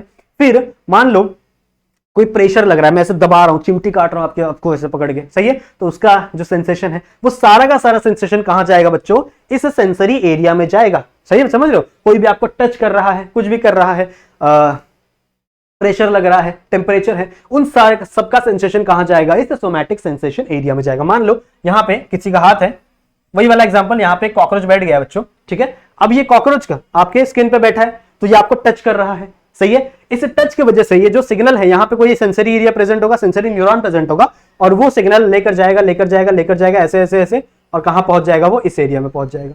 समझ रहे हो, क्योंकि इस एरिया का फंक्शन ही क्या है, आपका सेंस करने का। अब जहां पे भी आपका सेंसरी एरिया प्रेजेंट होगा, उसके बाजू में ही आपका एसोसिएशन एरिया भी प्रेजेंट होगा। तो इसके जस्ट बाजू में यहां पे प्रेजेंट होता है बच्चों, यहां पे प्रेजेंट होता है आपका, that is your somatic association area. ठीक है, इसका नाम क्या है, it is a somatic association area. लिख दें, यहां लिख दें, it is a somatic association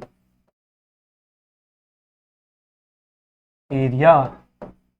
बात समझी, ठीक है। ये क्या है, आपका सोमैटिक एसोसिएशन एरिया है, जहां पे जितनी भी चीजें सेंस हुई है, उसका थिंकिंग किया जाएगा इस एरिया में, उसको सोचा जाएगा इस एरिया में। सही है, उस चीजों को सोचा जाएगा कहां पे, यहां पर।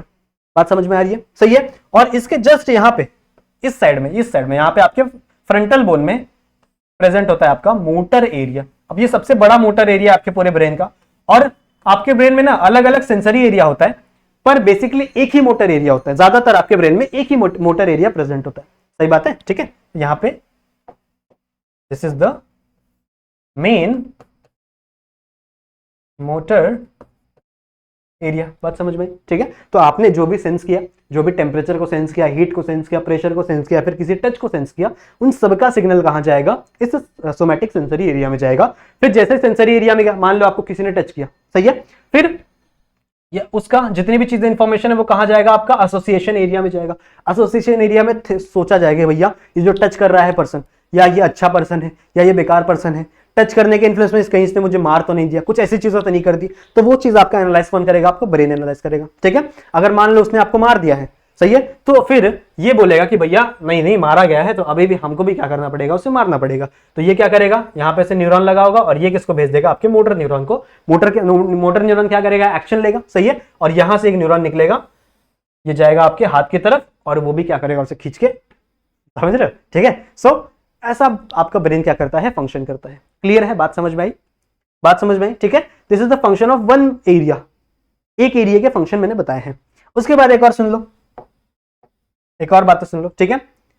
आपका ये जो ऑसिपिटल एरिया है, ऑसिपिटल एरिया, मान लो अब देखो ये ब्रेन है, तो इस ब्रेन में कहीं यहां पे, अबे आपके ये बंदा ऐसे फेस करके खड़ा हुआ है ना, ठीक है, तो यहां पे कहीं पे इसकी आंखें होंगी, मान लो यहां पे कहीं पे इसकी आंखें हैं, ठीक है, ये क्या है, इसकी आंखें हैं। अब जो भी चीजें आप सेंस कर रहे हो वो भी किसी ब्रेन के एरिया में जाती है ना, तो यहाँ पे एक न्यूरॉन प्रेजेंट होगा, यहाँ पे एक नहीं ऐसे बहुत सारे न्यूरॉन होते हैं, और इसका जो एक्सॉन होता है ना वो जाता है ऑसिपिटल एरिया में, समझ रहे हो, ये कहाँ जाता है, ये इस एरिया में जाता है, इस एरिया में, सही है। यहाँ पे प्रेजेंट होता है बच्चों इसका सेंसरी न्यूरॉन, यहाँ पे प्रेजेंट है, मान लो ये जो एरिया है, this area is known as vision sensory area, this is the vision sensory area. मतलब आप जो भी चीजें देख रहे हो उसे सेंस कौन से की एरिया में किया जाएगा, यहां पे किया जाएगा। बात समझ में आ रही, ठीक है। और इसके जस्ट बाजू में क्या प्रेजेंट होगा, एसोसिएशन एरिया, तो इसके जस्ट बाजू में यहां पे this is your vision association area. Clear है, मतलब आप जो भी चीजें देख रहे हो उसके सोचने का काम कौन करेगा, ये करेगा, सही बात है, ठीक है। जैसे आपने देखा कि आपके हाथ में कॉकरोच बैठ गया, समझ रहे हो, अब ये इंफॉर्मेशन कहां गई, आपके सेंसरी एरिया में गई, विजन सेंसरी एरिया में गई। फिर विजन सेंसरी एरिया क्या करेगा, ये इंफॉर्मेशन किसको देगा, आपके, उल्टा लिख दिया ना मैंने, हाँ, ये आपका विजन सेंसरी एरिया, तो ये इंफॉर्मेशन किसको देगा, आपके एसोसिएशन एरिया को देगा। फिर एसोसिएशन एरिया सोचेगा, दिमाग में दिमाग लड़ाएगा कि यार ये जो कीड़े हैं ये बहुत ही गंदे कीड़े हैं, देख लो बीमारी फैलाते हैं, ऐसा करते हैं वैसा करते हैं, समझ लो। फिर ये क्या करेगा, ये जो एसोसिएशन एरिया निकला आपका, ये वाला जो एरिया है, ये क्या करेगा, सिग्नल भेजेगा आपके मोटर न्यूरॉन को। देखो मोटर न्यूरॉन आपके ब्रेन में सबसे बड़ा मोटर न्यूरॉन यही है, तो ज्यादातर जितने भी फंक्शन है वो यही वाला मोटर न्यूरॉन करता है, समझ लो, ज्यादातर जो फंक्शन है वो आपके यही वाला मोटर न्यूरॉन आपकी बॉडी में करता है। समझ में आ रही है बात, समझ में आ रही है बात, ठीक है। अच्छा एक और चीज जान लो, एक और चीज जान लो, जो हम लोग सुनते हैं, जो हम लोग चीजों को सुनते हैं, मान लो यहाँ पे आपके ईयर्स लगे हुए हैं, मान लो दिस इज योर ईयर्स, ठीक है, ये आपके ईयर्स है, मैंने 3 बना दिया, ईयर्स ही है ये, सही है। अब आपने यहां से कुछ भी सुना, सही है, यहां से आपने कुछ भी सुना, तो वो सबसे पहले सेंसरी एरिया में जाना चाहिए। इसका सेंसरी एरिया प्रेजेंट होता है बच्चों टेम्पोरल लोब में, ये वाला जो एरिया है ना, इसके टेम्पोरल लोब में यहां पे इसका सेंसरी एरिया क्या होता है, प्रेजेंट होता है। समझ में आ रही बात, समझ में आ रही बात, ठीक है। सो इसका जो सेंसरी एरिया है वो कहां जाएगा, इस टेम्पोरल लोब में जाएगा, सही है। तो टेम्पोरल लोब में क्या प्रेजेंट होता है बच्चों, इसे हम लोग कहते हैं it is a auditory sensory area, ठीक है। ऑडिटरी मतलब क्या, कोई भी चीज आप सुन रहे हो ना, तो वो ऑडिटरी के सेक्शन में आएगा। So this is your auditory sensory area, बात समझ में आ रही, ठीक है। और जहां पे आपका सेंसरी एरिया है जस्ट उसके बाजू में क्या प्रेजेंट होगा, आपका association, this is your association area, सही है। तो ये आपका एसोसिएशन एरिया है, समझा, समझ में आई बात, ठीक है। आई होप आप लोगों को इतनी चीजें क्लियर होंगी, ठीक है, इतनी चीजें आप लोगों को क्लियर होंगी, समझ में आई बात, ठीक है।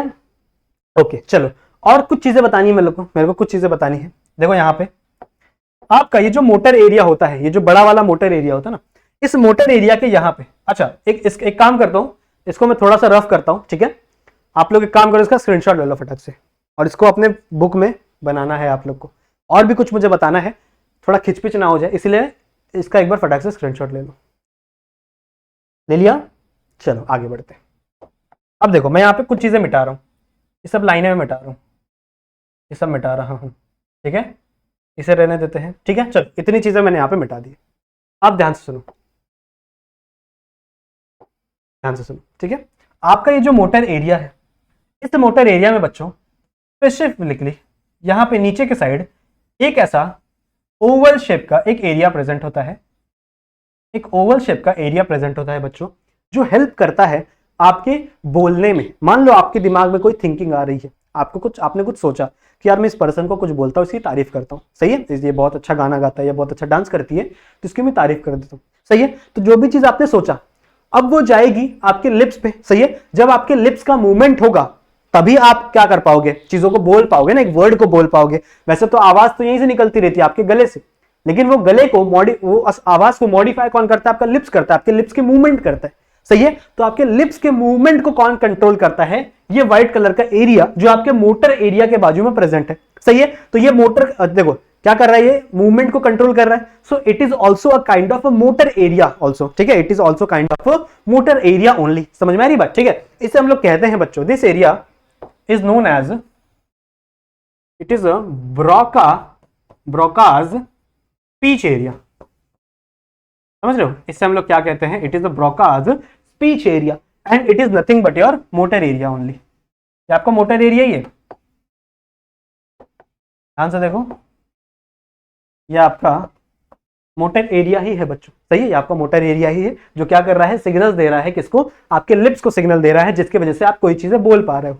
आप लोगों ने देखा होगा बहुत सारे ऐसे लोग होते हैं जो नहीं बोल पाते चीजों को, उनके दिमाग में इमेजेस तो आती हैं, उनको बोलना तो है, समझ रहे हो, उनके मन में फीलिंग तो कुछ आती है पर वो बोल नहीं पा रहे हैं।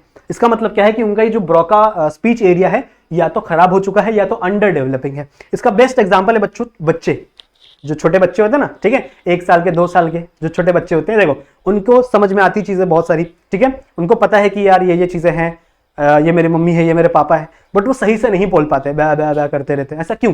बिकॉज उनका ये जो ब्रोका स्पीच एरिया है ना, ये बहुत ही अंडर डेवलप होता है, उस टाइम पे अच्छे से डेवलप नहीं हुआ होता, इसलिए वो अपने जो लिप्स के जो सॉरी लिप्स बोल रहा हूँ, अपना जो टंग है उसके एक्शन को ज्यादा अच्छे से कंट्रोल नहीं कर पाते। समझ में आ रही बात, ठीक है। या फिर बहुत सारे ओल्ड एज लोग होते हैं, बुढ़े जो लोग होते हैं, ठीक है, वो भी ऐसे ही बोलते हैं ना हम लोग कि जो बुढ़ा होता है वो बच्चा बन जाता है। ऐसा क्यों? क्योंकि बहुत सारे फंक्शन उनके बॉडी में स्टॉप हो जाते हैं, तो ये ब्रोका एरिया भी कभी कभी डैमेज हो सकता है, जिसकी वजह से वो पर्सन सही से बोल नहीं सकता। समझ रहे हो? तो जिस भी इंसान के बॉडी में ये ब्रोका स्पीच एरिया खराब हो गया है या फिर अंडर डेवलपिंग है, उनके मन में इमोशंस तो बनेंगे, समझ रहे हो, उन्हें पता है कि सामने वाला क्या बोल रहा है, उसे समझ में आ रहा है, बट वो उस चीज का रिस्पॉन्स नहीं कर पाएंगे क्योंकि उनके टंग की जो मूवमेंट है वो उनके कंट्रोल में नहीं है। समझ रहे हो, ऐसा कुछ भी बोलते रहेंगे, समझ रहे हो, ठीक है। सो आई होप आप लोगों को ये चीज समझ में आ गई होंगी। एक चीज और बतानी है, एक चीज और बतानी है आपके यहां पे, ध्यान से देखो, टेम्पोरल लोब और पैराइटल लोब के बीच में, यहां पे टेम्पोरल लोब और पैराइटल लोब के बीच में यहां पे एक एरिया प्रेजेंट होता है, ऐसा, यहां पे एक ऐसा एरिया प्रेजेंट होता है, बहुत बड़ा बना दिया मैंने, तो मिटाते हैं, एक जस्ट अ सेकेंड। यहां पे बच्चों ऐसा एक एरिया प्रेजेंट होता है, इसको हम लोग कहते हैं वर्निकर एरिया, ठीक है। ये सब साइंटिस्टों के नाम है, ब्रोका, वर्निकर, ठीक है। ये क्या है, इसे हम लोग कहते हैं बच्चों, इट इज अ वर्निकर्स एरिया। अब ये किस चीजों में फंक्शन करता है, देखो बेसिकली जब आप, अभी मान लो मैं आपको कुछ बोल रहा हूं, ठीक है, कि राजू कल तुम कॉलेज क्यों नहीं आए थे या स्कूल क्यों नहीं आए थे, तो तुम मुझे क्या बोलोगे, थैंक यू सर, नहीं ना, तुम मुझे कुछ बताओगे, उसका रिस्पॉन्स दोगे कि सर कल मैं बीमार हो गया था, कल मेरा होमवर्क कंप्लीट नहीं था, ऐसा कुछ रीजन दोगे। इसका मतलब ये है कि आपके ब्रेन को ये समझ में आ रहा है कि सामने वाला पर्सन क्या बोल रहा है, समझ रहे हो, मुझे जो मैंने बोला वो आपको समझ रहा है ना, तभी तो आप बोल रहे हो कि हाँ सर आपने सही अच्छा पढ़ा है ये वो, और मैं कुछ बोल रहा हूं तो आप उस चीज का आंसर कर रहे हो, सही है ना, सही है। तो ये चीज करने में कौन हेल्प करता है, ये करने में हेल्प करता है बच्चों आपका वर्निकर्स एरिया। आपका जो वर्निकर्स एरिया है ये आपको चीजों को समझने में मदद करता है।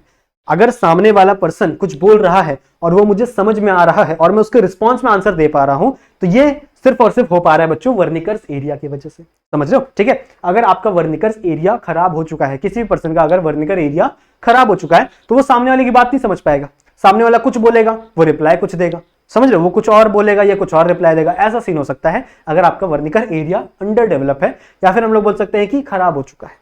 सही बात है, ठीक है, इतनी बातें समझ में आ गई। इतनी बात समझ में आ गई, ठीक है। आई होप आप लोग को ये जब सब क्लियर है, क्लियर है, क्लियर है, ठीक है। एक बात और सुनो, एक बात और सुनो, देखो ये है आपका फ्रंटल लोब। आपके फ्रंटल लोब में ये वाला जो एरिया, एकदम आगे वाला एरिया, सबसे आगे सबसे आगे सबसे आगे, ये जो एरिया दिख रहा है, जो आपके फ्रंटल लोब में सबसे आगे है बच्चों, इसे हम लोग कहते हैं it is a pre frontal cortex. ये वाला जो एरिया है, एक सेकेंड, ये जो एरिया बच्चों यहां से देख रहे हो, ये वाला एरिया इतना, ये फ्रंटल लोब का ही पार्ट है, सही है। इसे हम लोग कहते हैं it is a pre frontal cortex. अब इसका क्या फंक्शन है, ये जो ये जो आपका प्री फ्रंटल कॉर्टेक्स है, इसका फंक्शन ये है बच्चों कि आपके ब्रेन में जितने भी कॉम्प्लेक्स थिंकिंग होती है, जितने भी कॉम्प्लेक्स चीजें होती हैं, वो ये करेगा। अब कॉम्प्लेक्स का मतलब क्या है, देखो कभी कभी आप बैठ के कहानियां बनाते हो कि यार डायनासोर्स होते, डायनासोर्स ऐसे करते होंगे, वो यहाँ घूमते होंगे, इसको खाते होंगे, तो कॉम्प्लेक्स थिंग है ना, ये इमेजिनेशन है आप लोग की, सही है। जैसे बहुत सारे डायरेक्टर्स होते हैं, सही है, वो सीन को सोचते हैं, जब वो सीन कोई भी सीन शूट करते हैं तो उसको सोचते हैं दिमाग में पहले कि ऐसा होगा वैसा होगा। मतलब क्या है, वो एक टाइप की क्रिएटिविटी है, एक टाइप की वो चीजों को थिंक कर रहे हैं ना, तो वो सारी चीजें यहां से आती है, इस आपके प्री फ्रंटल लोब में आती है। इसलिए बोलते हैं ना आपके दिमाग को ऐसा मारना नहीं चाहिए, समझ रहे हो। उसके साथ साथ आपकी जो पर्सनैलिटी है, जिस तरीके से आप बिहेव करते हो लोगों के साथ, उससे आपकी एक पर्सनैलिटी डेवलप होती है ना, वो सब भी कहाँ पे होती है, आपके इस वाले एरिया में ही होगी, सही बात है, ठीक है। तो जितनी भी कॉम्प्लेक्स चीजें हैं वो आपके इस वाले एरिया में होती है। जो भी आप चीजें करते हो, जैसे प्रॉब्लम सॉल्व करते हैं ना, बहुत सारे बच्चे होते हैं प्रॉब्लम बहुत अच्छे अच्छे मैथ सॉल्व कर लेते, कोई बच्चे मैथ्स के प्रॉब्लम इतने अच्छे नहीं सॉल्व कर पाते, सही बात है। हाँ, प्रैक्टिस भी जरूरी है मैथ्स के लिए, बट आपके ब्रेन का ये वाला पार्ट भी अगर ज्यादा डेवलप है, ज्यादा अच्छे से डेवलप है, तो आप प्रॉब्लम सॉल्विंग भी अच्छे से कर सकते हो, समझ रहे हो। तो ये वाला जो एरिया है, ये ज्यादा मोस्ट कॉम्प्लेक्स फंक्शनिंग के लिए होता है, ठीक है। मोस्ट कॉम्प्लेक्स फंक्शनिंग के लिए आपका ब्रेन करता है, जैसे इमेजिनेशन हो गया, पता है ना मैंने आपको, प्रॉब्लम सॉल्विंग, क्रिएटिविटी, पर्सपेक्टिव, समझ रहे हो, जो बहुत ही बड़े बड़े डिसीजंस होते हैं उनके लिए आपका ये वाला एरिया फंक्शन करता है, समझ रहे हो। तो यहां लिख दो, it is use for complex thinking. Clear है। तो जितनी भी चीजें मैंने आपको बताई हैं, इनका नोट्स आप साथ साथ में बनाते चलिए, बोलते चलिए, जो मैं चीजें आपको बोल रहा हूं वो लिखते चलिए, समझ में आ रही बात, ठीक है। तो यहां पे लिख दूं मैं, चलो लिख देते हैं। अगर मैं बात करूं पोस्ट फ्रंटल एरिया की, ठीक है, तो आपका जो कॉम्प्लेक्स थिंकिंग है, कॉम्प्लेक्स थिंकिंग है, थिंकिंग नहीं भैया, थिंकिंग में हेल्प करता है आपका ये प्री फ्रंटल एरिया। कौन कौन सी चीजें हो सकती है, जैसे आपका इमेजिनेशन, आप कोई चीज इमेजिन कर रहे हो, समझ रहे हो, ठीक है। फिर आपका डिसीजन मेकिंग, आप कोई डिसीजन ले रहे हो। फिर मान लो प्रॉब्लम सॉल्विंग, ये सब कुछ एरिया इसी एरिया में होता है, प्रॉब्लम सॉल्विंग, ठीक है। फिर आपका क्या था, पर्सनालिटी, ये सारी चीजें इस एरिया में सोची जाती है, सही बात है। यहाँ पे आप क्रिएटिविटी भी लिख सकते हो, क्रिएटिविटी रहता है ना, बोलते हैं ना हम लोग, कोई बंदा बहुत ज्यादा क्रिएटिव है, कोई बहुत ही ज्यादा होशियार है, सही है। तो इस एरिया में ज्यादातर आपकी ये सारी चीजें देखने के लिए मिलती है। क्लियर है, समझ में आ गया, समझ में आ गया। सो इतनी चीजें हम लोग ने पढ़ ली हैं सेरिब्रम के बारे में, और इतनी चीजें इनफ है, ठीक है। और भी कुछ अगर चीजें हैं तो वो हम लोग नेक्स्ट लेक्चर में पढ़ेंगे। आई होप आप लोग को ये लेक्चर पसंद आया होगा। लेक्चर ऑलरेडी 50 मिनट का बन चुका है, ठीक है, तो ज्यादा लंबा नहीं करते लेक्चर को। आई होप आप लोग को मजा आया होगा इस लेक्चर में, बहुत सारी नई नई चीजें आप लोग को सीखने के लिए मिली होंगी, सही है। नेक्स्ट लेक्चर जो होगा उसमें हम लोग सेरिबेलम स्टार्ट करेंगे, रिफ्लेक्स सेक्शन स्टार्ट करेंगे हमारे स्पाइनल कॉर्ड के बारे में, ठीक है। और इसके बाद हम लोग आईज और ईयर्स को पढ़ेंगे, सही है। और फिर हम लोग नेक्स्ट अपने जंप करेंगे केमिकल कंट्रोल पे। केमिकल कंट्रोल मैं चाहता हूं एक ही लेक्चर में खत्म कर दूं, बड़ा लेक्चर बनाऊं, लेकिन एक ही लेक्चर में पूरा का पूरा केमिकल कंट्रोल खत्म कर दूं, क्योंकि ऑलरेडी बहुत ज्यादा लेक्चर्स आ चुके हैं इस चैप्टर के, सही है। और हमारा सिलेबस भी थोड़ा सा पीछे चल रहा है, सही है। तो ट्राई करेंगे हम लोग पूरा का पूरा सिलेबस खत्म करने की, लेक्चर को अच्छे से पढ़ाया जाएगा आप लोग को, उस बात की टेंशन आप बिल्कुल भी मत लेना, ठीक है। सो आप पढ़ते रहो, सही है, अपने एग्जाम्स की प्रिपरेशन करते रहो। अब बाकी वीडियोस भी देख लेना, फिजिक्स के, केमिस्ट्री के, आपके मैथ्स के लेक्चर्स आ रहे हैं कंटिन्यूसली, सही है, तो उनको भी साथ साथ देखते चलो और अपनी पढ़ाई को कंटिन्यू करो, क्योंकि हमें बोर्ड में फोड़ना है भैया, बोर्ड में अच्छे मार्क्स लाने हैं। सही है। सो मिलते हैं अगले लेक्चर में, जहां पे हम लोग और भी चीजें डिस्कस करेंगे। कोई डाउट हो तो इंस्टाग्राम पे जरूर से आ जाना, वीडियो को लाइक जरूर से कर देना, चैनल पे नए हो तो सब्सक्राइब जरूर से कर देना। ठीक है। सो मिलते हैं नेक्स्ट वीडियो में, तब तक के लिए कीप स्टडी।